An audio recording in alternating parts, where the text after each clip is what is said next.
Social মিডিয়াতে বিভিন্ন রকমভাবে প্রচার করা হচ্ছে হরমুজ প্রণালী দিয়ে ইরান ভারতবর্ষকে তেল আসতে দিচ্ছে, ভারতবর্ষকে জ্বালানি আসতে দিচ্ছে, ভারতবর্ষে জাহাজ আসতে দিচ্ছে। টোটালটা সম্পূর্ণ মিথ্যাচার। আমরা এই মোদি সরকার থেকে মিথ্যাচার ছাড়া আর কী পেলাম? বাস্তবে হরমুজ প্রণালী দিয়ে কোনো ভারতীয় পেট্রোলিয়াম পদার্থগামী কোনো গাড়িকে আসতে দিচ্ছে না ইরান, একদম পরিষ্কার।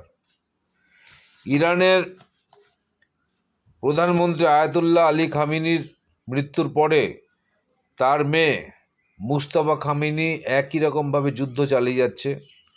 এবং গতকাল আমরা যেটা পেলাম সেটা হচ্ছে আয়াতুল্লাহ খামেনি পরিষ্কার করে দিয়েছে, আমি এই পথ দিয়ে, হরমুজ প্রণালীর পথ দিয়ে আমি যেতে দিতে পারি পেট্রোলিয়াম পদার্থ নিয়ে কোনো গাড়িকে, কোনো জাহাজকে, কিন্তু তাদের ডলার দিয়ে জিনিসপত্র কেনা চলবে না।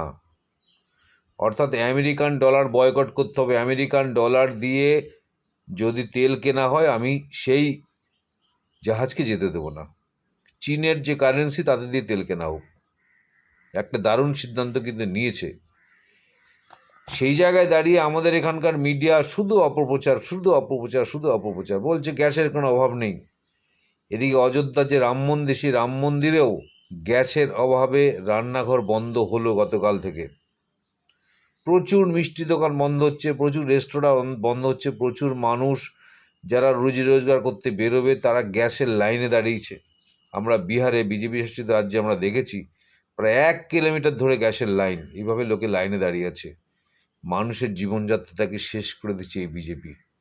এই মোদিকে অপসারণ না করলে, এই মোদি নামক পাপটাকে ভারতবর্ষের মাথা থেকে না সরালে আমাদের বারে বারে ভুগতেই হবে।